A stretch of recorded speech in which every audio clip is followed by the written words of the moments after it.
জেনে নেওয়া যাক ইসলামের ইতিহাসের শর্টকাট কিছু সাজেশন সমূহ। যেমন এখানে জানতে পারবেন ইসলামের ইতিহাসের কিছু শর্টকাট সাজেশন সম্পর্কে।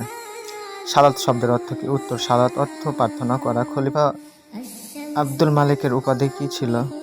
খলিফা আব্দুল মালিকের উপাধি ছিল রাজেন্দ্র। নিসাব কি? জাকাত ফরজ হবার জন্য সর্বনিম্ন নির্দিষ্ট পরিমাণ সম্পদ থাকাকেই নিসাব বলে। সুন্নি কারা?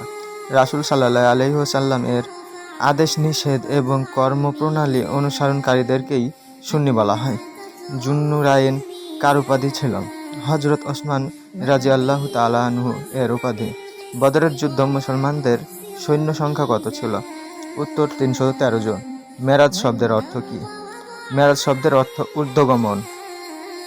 কোন আন্দোলন উমাইয়া বংশের পতনকে ত্বরান্বিত করে? আব্বাসীয় আন্দোলন সুমাইয়া বংশের পতনকে ত্বরান্বিত করে। কোন সময়কে আইয়ামে জাহেলিয়া